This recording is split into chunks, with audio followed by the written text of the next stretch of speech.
Hello everyone, I am Ayushi Jain and this is my first video on YouTube. I hope and I wish you will support me by watching, liking, sharing and all subscribing also my channel. So let's start with the topic nature and concept of business. जैसा कि आप सभी जानते हैं कि एक time period आता है जहाँ पे आपको लगता है कि हमें अपना बिजनेस स्टार्ट करना चाहिए या हमें अपना करियर बनाना चाहिए, जिसके अंदर कोई सोचता है कि हमें या तो अपना बिजनेस करना है, कोई सोचता है कि हमें अपना जॉब करना है, किसी को लगता है कि हम कुछ करना चाहते हैं लाइक डॉक्टर बनना चाहते हैं या फिर हम टीचर बनना चाहते हैं, सीए बनना चाहते हैं, ऐसा लगता है सबको। ठीक है, तो जो लोग सोचते हैं कि नहीं उनको बिजनेस करना है तो उन्हें ये भी पता होना चाहिए कि बिजनेस होता क्या है। तो उसी बारे में हम देखते हैं कि बिजनेस होता क्या है। तो let's start. A business is a commercial activity which involves providing goods and services with the primary motive of earning profit. मतलब बिजनेस क्या है? कमर्शियल एक्टिविटी है। कमर्शियल एक्टिविटी क्या होता है? ऐसी व्यावसायिक गतिविधियां जिनका मेन मोटिव ही क्या होता है? प्रॉफिट अर्निंग होता है। तो बिजनेस क्या है? ऐसा कमर्शियल एक्टिविटी है जो किस में इन्वॉल्व होता है? Providing goods and services. Okay, क्या मोटिव होता है? With the motive of earning profit. तो अगर आपको इसके बारे में डिटेल में जानना है तो हम इसकी डिटेल में डेफिनेशन पढ़ते हैं, उसके बाद हम इसको और डिस्कस करते हैं। Business refers to an occupation in which people regularly engaged in activities which is related to purchase, production and or sale of goods and services with the view to earning profit. Definition में बहुत सारी ऐसी terms होगी जो आपको समझ में आ गई होगी, लेकिन फिर भी हम उनको डिटेल में पढ़ेंगे। तो हम देखते हैं एक एक टर्म का मतलब। बिजनेस किसको रेफर करता है? एक ऑक्यूपेशन को रेफर करता है जिसके अंदर पीपल रेगुलरली इंगेज होते हैं। अच्छा, रेगुलरली पे फोकस करना बहुत ज़रूरी है यहाँ पे। क्यों?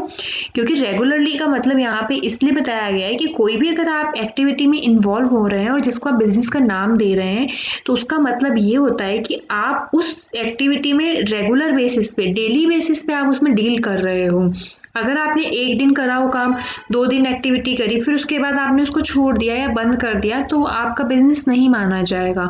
तो कोई भी एक्टिविटी जिसको आपको बिजनेस बनाना है तो उसमें आप रेगुलरली ही डील करने चाहिए। ओके, वो किससे रिलेटेड होनी चाहिए? Activity which is related to purchase, production and और sale of goods and services. या तो आप किसी गुड्स को परचेज करिए या फिर उसका प्रोडक्शन करिए। परचेज कैसे करेंगे? एक चेन होती है, एक मैन्युफैक्चरर होता है, फिर होलसेलर होता है, रिटेलर होता है, देन फाइनल कंज्यूमर होता है। तो या तो आप मैन्युफैक्चरर करिए मतलब प्रोडक्शन करिए, या फिर आप क्या कर सकते हैं? होलसेलर से खरीद के आप फाइनल कस्टमर को बेचिए। ठीक है, यहाँ पे आप खुद होलसेलर भी बन सकते हैं जिसके बाद आप रिटेलर को सेल कर सकते हैं। तो ये क्या है यहाँ पे? या तो प्रोडक्शन करो या प्रोक्योरमेंट करो उसका, या परचेज करो, उसके बाद उसको सेल कर दीजिए उस गुड्स एंड सर्विसेज को। लेकिन सेल करने के बाद आपका मोटिव क्या होना चाहिए? प्राइमरी जो आपका मोटिव है वो है प्रॉफिट अर्निंग। ओके, इसके बारे में हम डिटेल में और जानेंगे, एक एक टर्म के बारे में और डिस्कस करेंगे। लेकिन वो कैसे डिस्कस करेंगे? By discussing characteristics of business activities. Okay, तो let's start. It is an economic activity. Business क्या है? एक इकोनॉमिक एक्टिविटी है। वो कैसे है? क्योंकि इकोनॉमिक एक्टिविटी का मतलब ये होता है कि अगर आप कोई भी गुड्स एंड सर्विसेज में डील कर रहे हैं, एक्सचेंज कर रहे हैं, तो वहाँ पे आपका जो टर्म होता है उसके बदले में आपको प्रॉफिट मिलना चाहिए। प्रॉफिट मतलब या तो पैसा आना चाहिए अगर आप कोई भी एक्टिविटी में डील कर रहे हैं। तो बिजनेस जो है वो क्या हो गया? एक इकोनॉमिक एक्टिविटी हो गया। अगर आप किसी को कुछ फ्री में देते हैं तो वो एक इकोनॉमिक एक्टिविटी नहीं होती है। ओके, नेक्स्ट है production and procurement of goods and services. जो मैंने आपको बताया था कि प्रोडक्शन एंड प्रोक्योरमेंट का मतलब क्या होता है कि या तो आप अपने गुड्स को प्रोड्यूस करिए, उसके बाद आप फाइनल कस्टमर को बेचिए, या फिर आप उसका क्या कर सकते हैं? किसी से परचेस करके आगे उसको सेल कर सकते हैं। तो गुड्स एंड सर्विसेज का मतलब क्या हो गया? गुड्स कौन से? जैसे आप किसी भी चीज़ का स्टोर खोल सकते हैं, कॉस्मेटिक स्टोर खोल लिया आपने, क्लोथ का खोल लिया, या फिर यूटेंसिल्स का खोल लिया। तो कोई भी ऐसी चीज़ें जो हमारे कंजम्पशन में काम आती है वो हो गई गुड्स। अच्छा, यहाँ पे कैपिटल गुड्स भी हो सकता है। कैपिटल गुड्स कैसे? जैसे फर्नीचर हो गया आपका, मशीनरी हो गया। तो ये सब भी आप या तो प्रोक्योर करिए या इनका प्रोड्यूस करिए, उसके बाद आप उसको सेल कर सकते हैं। ओके, चलो गुड्स तो ये हो गया। अब सर्विसेज क्या होती है? सर्विसेज लाइक बैंकिंग सर्विसेज हो गई आपकी, या फिर आपकी इंश्योरेंस सर्विसेज हो गई, ट्रांसपोर्टेशन सर्विसेज हो गई। ट्रांसपोर्टेशन सर्विसेज भी तो मैटर करती होगी। सपोज करो आप बल्क में कुछ किसी को डिलीवर करवा रहे हैं, तो हो सकता है आप अपनी खुद की ट्रांसपोर्टेशन सर्विसेज दे रहे हैं, तो या तो आप उसको खुद का अपना ट्रांसपोर्टेशन का होना चाहिए प्रोडक्शन, या फिर आप किसी से हायर करके आप उन सर्विसेज को रेंडर कर सकते हैं। तो जो भी कोई बिजनेस है उसके अंदर किस चीज़ का इन्वॉल्वमेंट होना ज़रूरी है? Production and procurement of goods and services. Next is sale और exchange of goods and services. अब ये तो ऑब्वियस है भाई, अगर आपने प्रोडक्शन किया है या प्रोक्योर किया है तो उसको अपने घर पे तो रखेंगे नहीं अपन। इतना बल्क में करा है तो हम उसको किस लिए करें? ताकि हम उसको आगे सेल कर सकें, एक्सचेंज कर सकें गुड्स एंड सर्विसेज को। ठीक है। अच्छा, सेल और exchange of goods and services for value. Value का मतलब क्या हो गया यहाँ पे कि अगर आप किसी को गुड्स एंड सर्विसेज दे रहे हैं तो किसी वैल्यू के बदले में ही दे रहे हैं, और वो क्या है? आपका मनी। ठीक है, मनी के बदले में आप किसी को गुड्स एंड सर्विसेज दे रहे हैं। अच्छा, एक्सचेंज पहले एक टाइम था जिसके अंदर बार्टर सिस्टम चलता था, तो वहां पे उस चीज को एक्सचेंज कहते थे। अभी बार्टर सिस्टम होता क्या है? बार्टर सिस्टम ये था कि अगर आप गुड्स के बदले में गुड्स लेना, सपोज करिए मेरे को अपना फ़ोन देना है किसी को, ठीक है, और उसके बदले में मुझे लैपटॉप की रिक्वायरमेंट है। अब कोई हमें ऐसा पर्सन ढूंढना पड़ेगा जिसको फ़ोन की रिक्वायरमेंट है और उसको लैपटॉप देना है। तो पहले हम क्या करते थे? गुड्स के बदले में गुड्स लेते थे, लेकिन अब बार्टर सिस्टम को एलिमिनेट कर दिया गया क्योंकि उसके अंदर बहुत सारी कमियां थी। अब हमारे पास कौन सा कंसेप्ट आ गया? मनी कंसेप्ट आ गया। इसलिए सेल और exchange of goods and services का मतलब यहाँ पे क्या हुआ कि जब भी आप कोई गुड्स एंड सर्विसेज दे रहे हो तो उसके बदले में आपको क्या मिलना चाहिए? पैसा।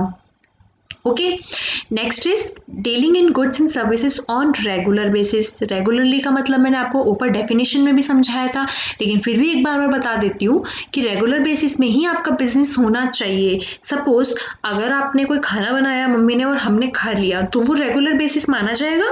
नहीं ना। क्यों? क्योंकि वो सेल्फ कंजम्पशन है। ओके, उसमें कोई बहुत चीज़ें हैं जो उसके अंदर हो नहीं रही, लाइक इकोनॉमिक एक्टिविटी नहीं हो रही है वो, या फिर उसके अंदर आप सेल और एक्सचेंज नहीं कर रहे हो वो उस चीज़ को। ठीक है, और अगर इसी चीज़ को आप रेस्टोरेंट खोल के लोगों को प्रोवाइड कर रहे हैं फूड, उसके बदले में आप पैसा ले रहे हैं और ये डेली बेसिस पे हो रहा है, तो आपका ये क्या होगा? बिजनेस एक्टिविटी माना जाएगा। क्यों? क्योंकि आप इन गुड्स एंड सर्विसेज के अंदर डील कर रहे हैं कौन सी बेसिस पे? रेगुलर बेसिस पे आप इसको डील कर रहे हैं। इसलिए कोई भी बिजनेस एक्टिविटी में इन्वॉल्व होने के लिए क्या होना चाहिए? क्या होना चाहिए? रेगुलर बेसिस पे। दूसरा एग्जांपल मैं आपको बताऊं, सपोज करिए आपको मुझे लैपटॉप बेचना है अपना, क्योंकि बहुत पुराना हो गया है, मुझे नया खरीदना है। अब मैंने सोचा इसको क्यों ना मैं किसी को सेकंड हैंड दे दूं जिसको रिक्वायरमेंट है।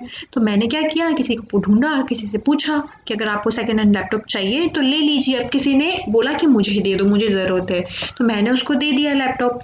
अब मैं बाहर जाके बोलूँगी भैया आज तो मैंने बिजनेस करा अपना, तो क्या ऐसा माना जाएगा? नहीं ना। क्यों? क्योंकि वो रेगुलर बेसिस पे नहीं है, वो तो मुझे बेचना था क्योंकि मुझे नहीं चाहिए था, वो किसी को चाहिए था सेकंड, तो उसने ले लिया। इसलिए कोई भी बिजनेस में डील करने के लिए वो बिजनेस कैसा होना चाहिए? रेगुलर होना चाहिए। नेक्स्ट इज प्रॉफिट अर्निंग, जो आपको मैंने डेफिनेशन में बताया था कि कोई भी बिजनेस होगा तो उसका मोटिव क्या होना चाहिए? प्रॉफिट होना चाहिए। लेकिन प्रॉफिट कैसे अर्न होगा? By satisfying human needs. अब मुझे कोई सेटिस्फाई नहीं करे या आपके कस्टमर को ही कोई सेटिस्फाई नहीं करेगा, तो वो वर्बली आपका नेगेटिव फीडबैक देगा, और नेगेटिव फीडबैक देगा तो मनी अर्न नहीं होगा, उसको मनी ही अर्न नहीं होगा तो प्रॉफिट कैसे कमाएगा? इसलिए कोई भी बिजनेस स्टार्ट करने से पहले उसका जो मोटिव होता है प्रॉफिट अर्निंग, उसके साथ साथ उसको क्या ध्यान में रखना चाहिए कि by satisfying human needs we can earn profit. तो इसलिए उसको ह्यूमन नीड्स का पूरा तरीके से ध्यान में रखना चाहिए। Next is uncertainty of return. Business में जब हम इन्वेस्टमेंट करते हैं तब आपको क्या पता होता है कि इसके अंदर इतना ही प्रॉफिट होगा हमको या इतना ही रिटर्न आएगा? नहीं ना। तो वैसे ही क्या होता है, जब बिजनेस आप किसी एक्टिविटी को स्टार्ट करते हैं, इन्वेस्टमेंट करते हैं, तो वहाँ पे जो रिटर्न होता है वो अनसर्टेन होता है। आप पर्टिकुलर टाइम पीरियड के लिए नहीं बता सकते हैं कि आपको इतना ही प्रॉफिट होगा, इसलिए there is uncertainty of return. Next is element of risk. जैसे रिटर्न की कोई सर्टेनिटी नहीं होती है, इसका मतलब क्या हुआ? आपको लग रहा है, आपको डर भी है कि आपने इन्वेस्ट तो कर दिया है, लेकिन हो सकता है वहाँ पे रिस्क भी हो। हो सकता है नहीं हो सकता है आपका बिजनेस ही ना चले, और हो सकता है इतना अच्छा चले कि आपको बड़ा प्रॉफिट हो रहा हो। तो यहाँ पे क्या होता है कि जब बिजनेस के अंदर रिटर्न्स भी अनसर्टेन होता है और रिस्क भी क्या होता है आपका इन्वॉल्व होता है, क्योंकि बहुत सारी ऐसी चीज़ें होती है कि अनफॉर्चुन इवेंट्स होते हैं, ऐसी चीज़ें होती है जिस पे आप कंट्रोल नहीं कर सकते हो, जिसकी वजह से आपको लॉस भी हो सकता है। तो ये सारे जो पॉइंट्स है वो एक बिजनेस एक्टिविटी में इन्वॉल्व होते हैं। इन सभी चीज़ों को माइंड में रखते हुए कोई भी पर्सन अपना बिजनेस स्टार्ट करता है।